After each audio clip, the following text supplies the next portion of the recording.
Hello बच्चों, मैं study corner से आज हम पहली कक्षा रिमझिम पुस्तक से पाठ 13 बंदर गया खेत में भाग पढ़ने वाले हैं। अगर आप इस चैनल पर नए हैं तो आप इसे सब्सक्राइब कर लें और बेल आइकन दबाना ना भूलें ताकि सारे वीडियो का नोटिफिकेशन आपको मिल सके। तो चलो बच्चों, इसमें क्या पढ़ने वाले हैं हम लोग। इस वीडियो के माध्यम से हम लोग कविता पढ़ेंगे, कविता की व्याख्या भी देखेंगे और अभ्यास कार्य भी करेंगे। तो चले बच्चों, कविता की ओर कविता पढ़ते हैं। कविता क्या है? बंदर गया खेत में भाग। बंदर गया खेत में भाग, चुटर मुटर तोड़ा साग। आग जलाकर चटर मटर, साग पकाया खदर बदर। सापड़ सुपड़ खाया खूब, पोछा मुंह उखाड़ कर दूब। चलनी बिछा ओढ़कर सूप, डट कर सोए बंदर भूप। तो यह इसकी कविता थे बच्चों। इस कविता को व्याख्या हम लोग समझते हैं। व्याख्या क्या है? बंदर गया खेत में भाग। एक बंदर एक खेत में भाग कर गया। चुटर मुटर तोड़ा साग। उसने खेत में से चुटर मुटर तोड़ा साग। जब साग तोड़ते हैं ना तो उसमें से चटपट की आवाज आती है। आप साग जानते हो? साग किसे कहते हैं? मैं यहाँ पिक्चर लगाई हूँ, आप देख सकते हो। इसे साग बोलते हैं। तो वह बंदर ने चटपट की आवाज करके वह साग तोड़ा। आग जलाकर चटर मटर, साग पकाया खदर बदर। आग जलाया, उसमें से आवाजें निकली चटपट की। साग पकाया खदर बदर। जब साग को पकाते हैं तो उसमें से खदबद की आवाज आती है ना, आप देख सकते हो पिक्चर में। सापड़ सुपड़ खाया खूब, पोछा मुंह उखाड़ कर दूब। दूब किसे बोलते हैं? दूब एक तरीके से घास होती है, आप देख सकते हो यहाँ पिक्चर में। ये इस घास को दूब बोलते हैं। उसने खूब अच्छी तरह से साग को खाया। सापड़ सुपड़ खाते समय आवाज आती है ना, सब सब सुड़ सुड़ का, वही यहाँ लिखा हुआ। सापड़ सुपड़ खाया खूब, पोछा मुंह उखाड़ कर दूब। मुंह पोछा, दूब उखाड़ कर। ये दूब आप देख रहे हो ना, उखाड़ कर अपना मुंह पोछा। चलनी बिछा ओढ़ कर सूप, डटकर सोए बंदर भूप। चलनी बिछा, चलनी आप जानते हो? चलनी किसे बोलते हैं? आप सभी ने घरों में देखा होगा, चलनी से आटे को चालते हैं ना, या चलनी से बहुत कुछ चालते हैं। तो उसी तरह से कपड़ा होता है पतला, तो वही लिखा हुआ चलनी बिछा, मतलब चलनी बिछाकर ओढ़ कर सूप। चलनी बिछाकर और सूप ओढ़कर डटकर सोए बंदर राजा। खूब मजे से सोए बंदर राजा। इसे अच्छे से हम लोग समझते हैं बच्चों फिर से। एक बंदर एक खेत में भाग कर गया। उसने खेत में से साग तोड़ा और लकड़ी से आग जलाकर खूब अच्छी तरह से साग पकाया। बंदर ने साग को खूब मजे लेकर खाया और उसने दूब उखाड़ कर अपना मुंह पोंछा। और बंदर राजा चलनी बिछाकर सूप ओढ़कर डटकर सो गए। तो यह इसकी व्याख्या थे बच्चों। आगे बढ़ते हैं इसकी अभ्यास कार्य की ओर। अभ्यास कार्य क्या है? क्या बिछाया क्या ओढ़ा, बंदर चलनी बिछाकर सूप ओढ़कर सो गया। लिखो, एक कैसे सोएंगे। बंदर क्या किया था? बंदर चलनी बिछाकर और सूप ओढ़कर सो गया था। लिखो, एक कैसे सोएंगे। यहाँ कुछ नाम दिए हुए हैं, जैसे हाथी, चींटी, गिलहरी, शेर। और यहाँ क्या बिछाएंगे, इसके नीचे खाली जगह दिए हुए हैं बच्चों। और क्या ओढ़ेंगे, इसके नीचे भी खाली जगह दिए हुए हैं। तो यहाँ आपने पढ़ा बंदर चलनी बिछाकर सूप ओढ़कर सो गया। अब यहाँ लिखा हुआ है हाथी क्या बिछाएंगे क्या ओढ़ेंगे।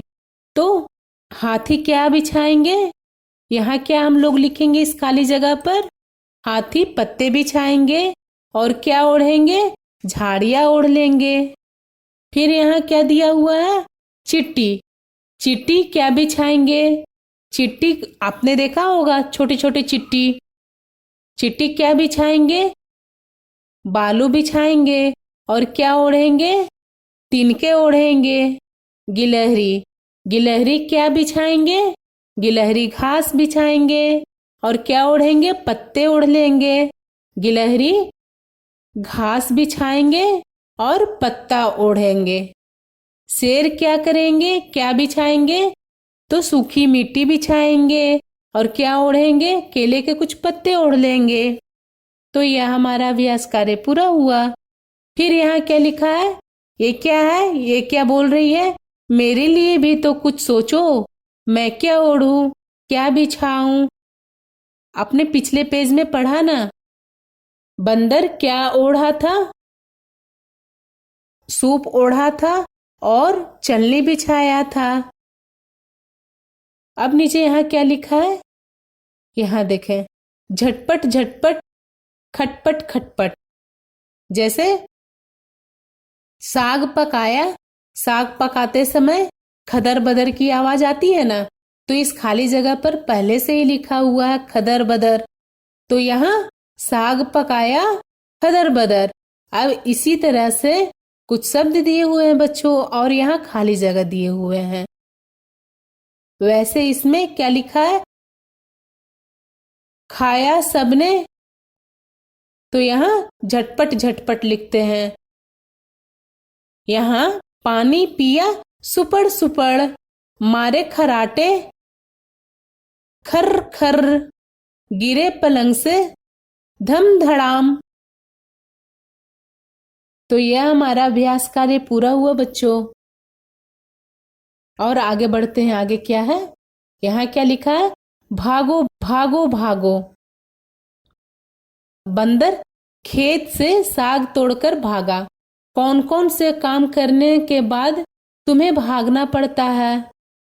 आप बताओ, आप लोग कौन कौन सा काम करते हो जिससे आप लोगों को भागना पड़ता है? चलो मैं आपको बता देती हूँ। कुत्ते को ढेला मारने के बाद आप लोग भागते हो ना, तो यहाँ पर हम लोग कुत्ते को ढेला मारने के बाद यहाँ लिखते हैं। फिर कब आप लोग भागते हो? फिर जब पड़ोसी के बाग से आम चुराते हो तो आप भागते हो ना। और कब भागते हो आप लोग? छोटे भाई से लड़ने के बाद माँ के डर से आप भागते हो ना। तो यहाँ हम लोग लिखेंगे छोटे भाई के लड़ने के बाद माँ के डर से। फिर नीचे क्या लिखते हैं? जब मित्र का खाना बिना बताए खा जाते हैं तो भागते हो ना आप लोग। तो इस तरह से हमने लिखा बच्चों। आप ये देख देख करके अपने अपने किताब में लिख सकते हो। अब नीचे यहाँ देखे क्या लिखा है? इसमें कितनी तरह की टोपियां और पगड़ियां है बताओ। ये चित्र दिए हुए हैं, इसमें आप बताओ कितने तरह की टोपियां हैं और कितने तरह के पगड़ियां हैं। तो मैं आपको मदद करती हूँ। आप देखो, ये अभी लग रहा है ना पगड़ी है, ये टोपी है, यह भी पगड़ी लग रही है, यह भी पगड़ी है, यह भी पगड़ी दिख रही है हमें, यह भी पगड़ी दिख रही है, ये टोपी दिख रही है ना, ये देखो ये पगड़ी दिख रही है हमें, यह भी पगड़ी दिख रही है। ये देखें, ये टोपी लग रहा है, टोपी है ना। ये देखें, ये भी पगड़ी है, यह भी पगड़ी है। तो इसमें हम लोग निशान लगा देते हैं बच्चों। जो जो टोपी है उसमें लगा देते हैं निशान, पता चले कि यह टोपी है। तो इसमें हमने निशान लगाया, आप देख सकते हो। यहाँ इस टोपी में हमने निशान लगाया। फिर टोपी इसमें से कौन सा है? ये है, यह है ना, इसमें भी हमने निशान लगाया। और फिर कहाँ है? यह भी टोपी है, इसमें भी हम लोग निशान लगाते हैं। यहाँ देखो, हमने सर्कल का निशान लगाया। और बाकी सारे पगड़ी हैं। तो टोपी कितने तरह की है और पगड़ियाँ कितने तरह की है? 1 2 3, ये 3 टोपियां हैं। 1 2 3 4 5 6 7 8 9, 9 पगड़ियां हैं। तो यह हमारा अभ्यास कार्य पूरा होते हैं बच्चों। तो मिलते हैं अगले नए वीडियो में। धन्यवाद बच्चों।